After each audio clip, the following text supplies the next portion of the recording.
Bueno, la situación geográfica de Marcilla, en la vega del río Aragón, cerca de la confluencia de este con el Arga y de las dos con el Ebro, condiciona mucho el desarrollo histórico. Y es muy posible que haya asentamientos romanos por descubrir en el término municipal, pues su emplazamiento en una feraz zona del Áger, del agro fértil, su condición de nudo de comunicaciones que muchas veces está aneja, como he dicho, a los cursos fluviales, la existencia de yacimientos romanos excavados en las proximidades. Sabéis que María Ángeles Mezquiri, que es la máxima especialista y es de Falces, pues tiene pues en Funes, tiene Marcilla, perdón, Marcilla no ha aparecido, que yo sepa, ningún yacimiento romano, tiene en Villafranca, hay también yacimiento romano, pero sobre todo tenemos el nombre. El nombre es clarísimo, que es de origen latino y probablemente romano. El término municipal de Marcilla también tiene que hacer pensar, porque tiene esa especie de espigón que llega hasta Olite. Hay una caseta blanca, y de aquí empieza Marcilla. Bueno, pues ahí termina Olite, ¿no? Ahí Muga, Olite con Marcilla. Y es muy interesante el trazado del término municipal, que esto obedece a cuestiones históricas. Yo algunas las tengo más o menos pensadas, porque al preparar y organizar esto, yo creo que ha dado origen un poco por vicisitudes históricas a un término municipal que no es muy grande, como sabéis muy bien, que está ahí metido como esa espiral de puzzle, muy interesante y muy bonito, pero tiene que haber asentamientos romanos. O sea, yo estoy convencido que incluso pues aparecerán. Bueno, en fin, esto veremos un poco la perspectiva, ¿no? Bueno, la conjetura de un asentamiento romano en estos parajes es verosímil. Las calzadas romanas, la defensa de territorios mediante la posesión de lugares bien situados estratégicamente, las vegas rurales bien provistas de cultivos, hacen presumir y comprobar que esta zona fue bien romanizada y que Marcilla no sería un islote sin poblar. Villas próximas, como la de Romalete, todavía está cerca del río, dicen, no, es que los romanos pensaban, o los monasterios se ponían donde no se podía inundar, ¿no? Es verdad. Hay monasterios como el de Rueda, como sabéis, está lo del río, y cuando se construía cerca de los ríos, los monjes, que eran muy sabios, hacían esa especie de construcciones en pilares, y ya contaban con que había venidas y que se iba a inundar, ¿no? Bueno, pues, como decía, es posible que haya asentamientos romanos y que, por supuesto, realmente haya villas romanas por aquí o muy próximas. Villas próximas, como decía, de Romalete, de los Villares, nos pueden dar a entender cuál pudo ser quizá el origen del asentamiento que diera nombre indudablemente latino a Marcilla. Me da la sensación que hay mucho por investigar y descubrir, y quizá no tardemos tanto en conocer claves en este sentido. Pensemos que hace solo 25 años, o 30 años, solo, había dos yacimientos arqueológicos estudiados en las Valdenas. Bueno, hoy se conoce gracias a Jesús Sesma y a estudios y a investigaciones 300. En todo el conjunto de las Valdenas reales se conocen, no se han estudiado todos en profundidad, yacimientos arqueológicos. Y si la Valdena está despoblada, era todo sabinas o pinos, la Valdena es mucha Valdena y ahí, bueno. Luego hablaremos un poco de las Valdenas y Marcilla, que daría para un libro, para esos libros que quedan por escribir la historia de Marcilla. Bueno, albergo la esperanza de que sobre Marcilla se produzcan pronto descubrimientos arqueológicos y documentales decisivos para comprender. Historiar es comprender. Lo que ahora nos resulta difícil es comprender algunas cosas, sobre todo el origen de esta población tan cargada de historia. Lógicamente, muchos autores se han ocupado del tema y han aportado su granito de arena a la verdad histórica. De referencia obligada es el padre Pedro Fabro. El padre Pedro Fabro es una figura. Es una figura muy docta, es una persona extraordinaria, muy polifacética, muy interesante. Bueno. El libro publicado en 1917 por este doctor religioso agustino lleva por título Historia de Marcilla. Tiene una doble cubierta el libro, es curioso porque está editado en Pamplona, en la imprenta Jesús García y una imprenta de Madrid. Es un libro, como sabéis, rarísimo, pero que realmente existe y ahí está. Bueno, es la historia de Marcilla, que se titula, y sigue al benedictino padre Argaiz, que coincide con el agustino y abad del 18, el padre Raimundo Amunarriz, quien en su introducción al libro editado en Pamplona en 1745, el padre Munarri, que se llama Tablas y Sistemática de la Creación, hace la fundación del monasterio de Santa María de la Blanca y como consecuencia de la villa de Marcilla al rey Mundemaro, al que supone estos parajes luchando contra los arrianos. Bueno, pues él señala, dice, bueno, pues fulano dice esto, el otro dice lo otro, sin embargo, pues ya señala algunos autores que dicen que no es así, etc. Sin embargo, en esto hay que ir a argumentos de autoridad. La historia de los godos de San Isidoro, que estudia hasta 625 el desarrollo de esta monarquía, o sea, San Isidoro de Sevilla, al cual habría que poner de patrono el internet, porque era un hombre enciclopédico, escribe casi en vida, o sea, bueno, no casi, escribe en vida de sucesos próximos a él, hasta año 625. De tal manera que lo que pone San Isidoro va a misa, no sé cómo decir.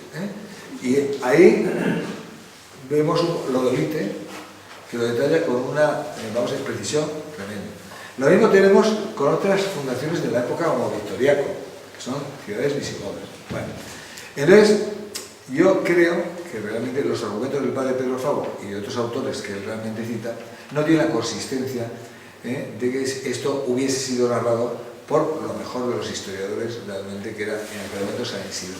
Bueno, hacer un monasterio en el siglo, vamos, el comienzo del siglo VII, pues sería el decano, por supuesto, porque, como sabéis, los monasterios, vamos, el concepto de monasterio, otros son los eremitorios y los, otro tipo de vida solitaria, monástica, de contemplación, tipo San Jerónimo, San Antonio Abad, pero monasterios es algo que la regla de San Benito y Montecassino, pues realmente, bueno, pues de la época. Quiere decir que eso es impensable, esa relación entre la fundación del monasterio de Santa María de la Blanca con el 610 es imposible. Quiere decir que eso, por supuesto, hay que desechar.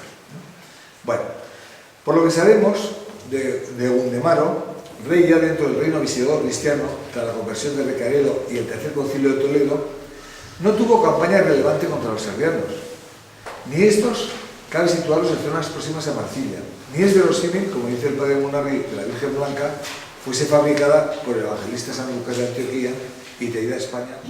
Gundemaro, noble, prestigioso godo, sucedió a Witterico tras su asesinato en 709. Y como hecho relevante en su reinado se cuentan los de haber convocado un concilio importante en Toledo, que se abrió el 23 de octubre de 610, el haber designado a Toledo como sede primada de la provincia cartaginense de España y de haber realizado una campaña en tierra de vascones.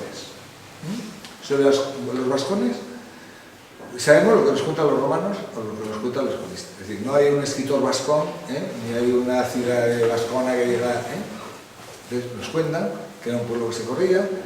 Olite, en esta campaña de castigo a Suintila, que es después de Gundemaro en el 621, se hace a expensas de los vascones.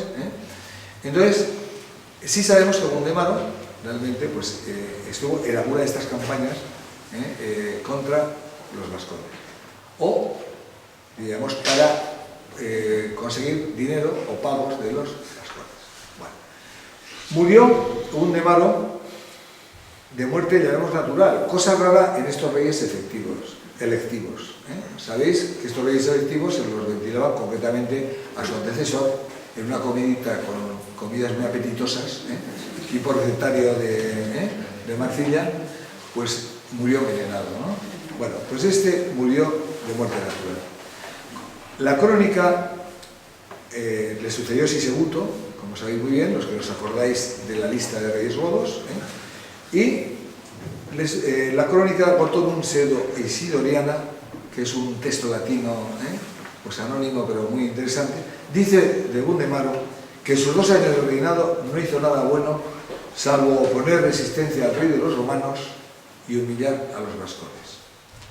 Particular importancia, y cerramos un poco el capítulo de Gundemaro, tiene la concesión de Pedro I en abril de 1102 de la ingenuidad, es decir, de la gratuidad generalizada de los molinos de agua de los vecinos de Marcilla en agradecimiento por haber construido a sus expensas una torre en la Bardena.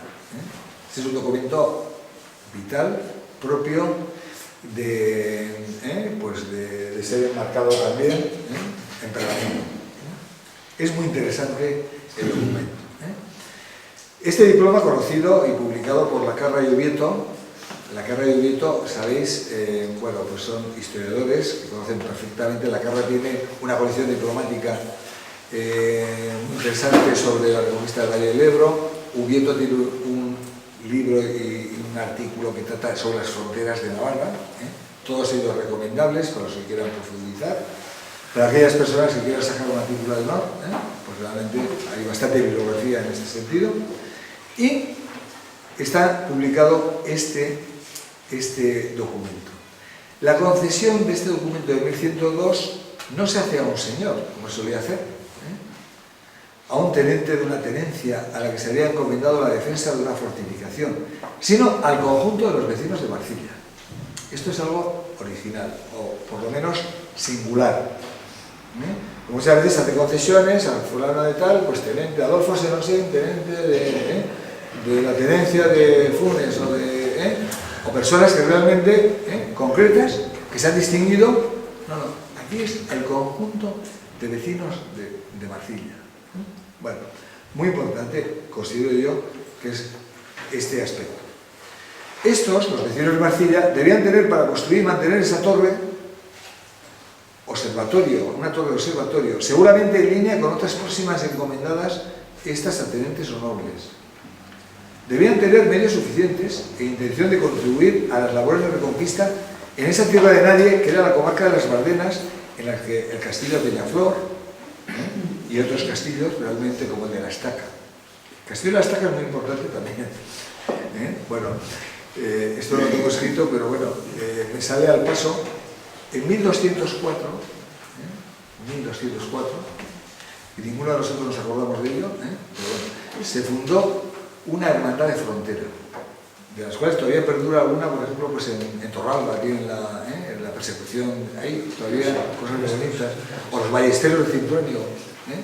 Bueno, pues son reminiscencias de unas hermandades de frontera, la frontera de los malhechores, en la zona de Charrianaz y tal, con Guipúzcoa y tal. Bueno, pues estas hermandades de frontera cuidaban de las fronteras y al mismo tiempo dirimían los pleitos que había entre los pueblos. Y en 1204 se funda esta hermandad, en la que curiosamente no entra Marcilla.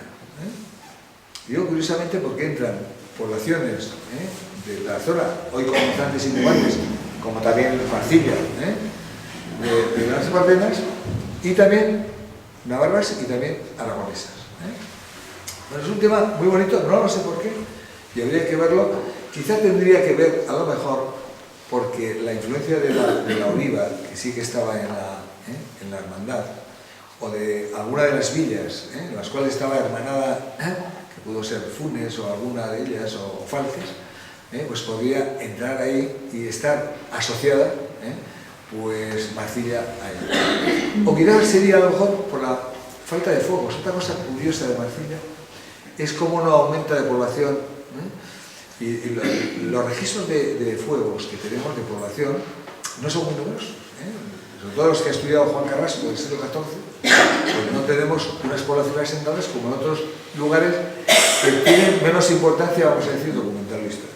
Bueno, pues esto que tenemos en la torre, y esta relación con las Bardenas, hace también pensar en una cosa muy importante, que es la importancia de los molinos y los regadíos en la zona de Marcilla. Es decir, aquí había una agricultura avanzada, porque lógicamente este documento hace que los molinos, que servían, como sabemos, para mover, pero al mismo tiempo para sacar agua probablemente, hace que esto esté en una tierra de una prosperidad agrícola abundante, que contrasta con lo que decíamos antes de la poca